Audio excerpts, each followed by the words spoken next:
What up, what up, what up, everybody? It's your boy DFS Up North, and my stuff is falling down in the background. I got to get it together here, but we got week 13 of the NFL season, and this is your 10 under 10 DFS Army podcast, not PGA podcast. It's an NFL podcast where I tell you my 10 favorite GPP plays, all under 10% owned. Coming off a pretty decent week last week.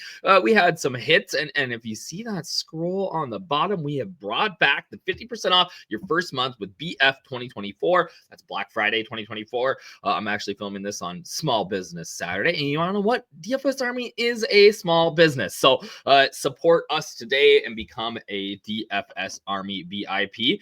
And let's get into week 13, guys. I am super excited for this week. It's a little bit of a weird slate because we've had the Thanksgiving games. We had a random Friday game last week, and it's coming around this week. You know, last week we like I said, we hit on guys like David Montgomery. Devon Bailey was a great value. George Kittle was an awesome play. Tommy DeVito, not so much. Will Levis looking legitimate here, but we did get the RB1 and Saquon Barkley, which I'm just shocked that nobody played on FanDuel this week. I got another similar play type this week. And then clearly we were 1 week early on Sam Laporta as he went on and scored 2 touchdowns yesterday or 2 days ago on Thanksgiving. You know how we do. It is standard here that we are a week early. And oh my goodness, I was just under the impression that I was sharing my screen, and guess what?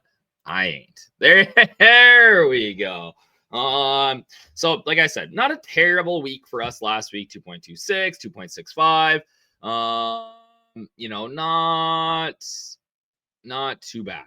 All right. So this week, let's just get into it here because I am excited for this week. One of my favorite plays is Anthony Richardson, who is currently projecting at 8.26% owned, 5,500 on DraftKings.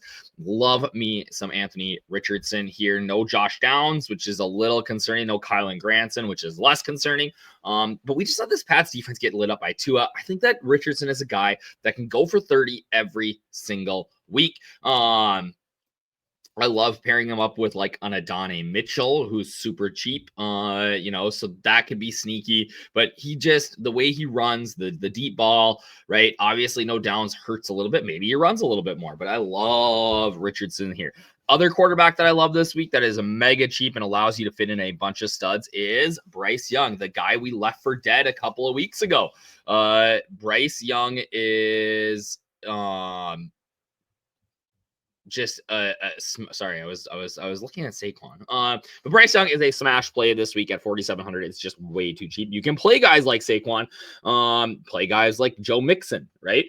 He does have a little bit of rushing upside too. He's gone for 50 yards in his last 2 games. He looked really good against the Chiefs last week. Now he gets the Bucks, who aren't as good in the secondary.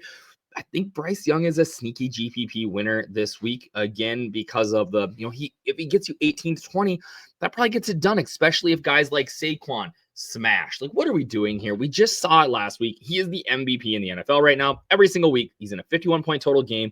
Both these teams are going to explode for a bunch of points. Love Saquon and the Eagles this week. Like, this is why you play cheapy guys. They get you 15 to 20 and you're there, right? So I love Saquon Barkley this week with the Philadelphia Eagles. Then we're going to get into a little bit of a punt here, but I really do think that the Jets are going to be able to move the ball against the Seahawks, throwing it a ton with Garrett Wilson, especially if Breece Hall ends up being out. Wilson's been Aaron Rodgers' most productive weapon this season.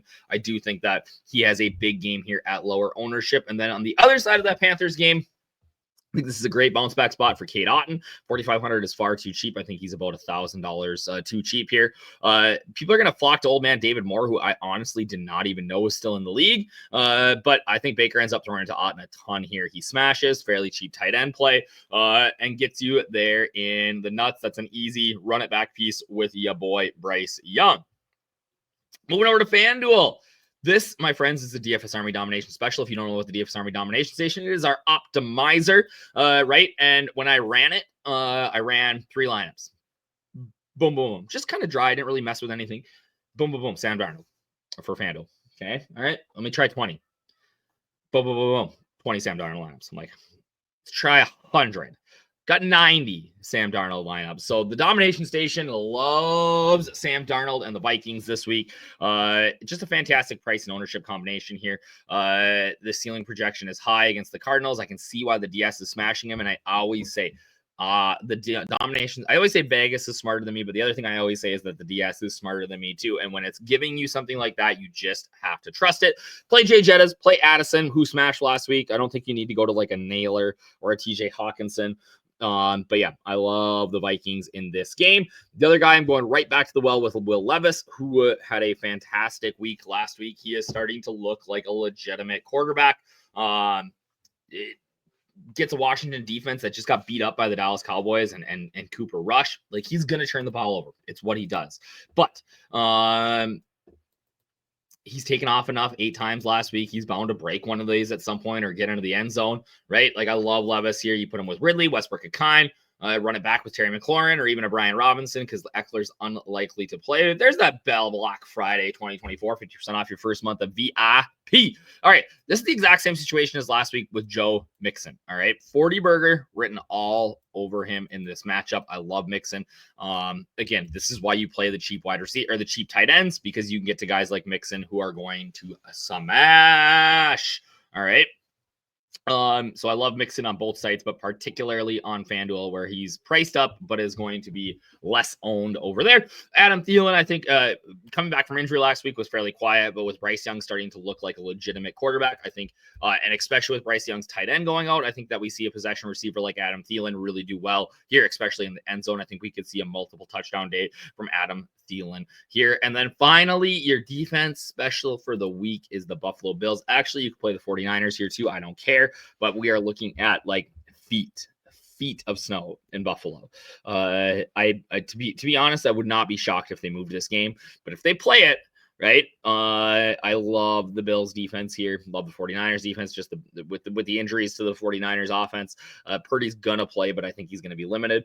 The Bills defense is looking like a smash play here. I hate paying up for defense, but in this spot, I think that they have double digit, even 20-point upside potentially here with the weather situation. And just, I think they'd be a good play regardless, right?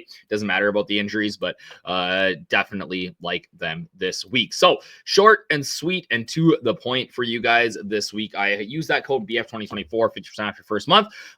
And hit me up in the Discord if you are a DFS Army VIP and you got questions. Cheers, everybody. Have a great week.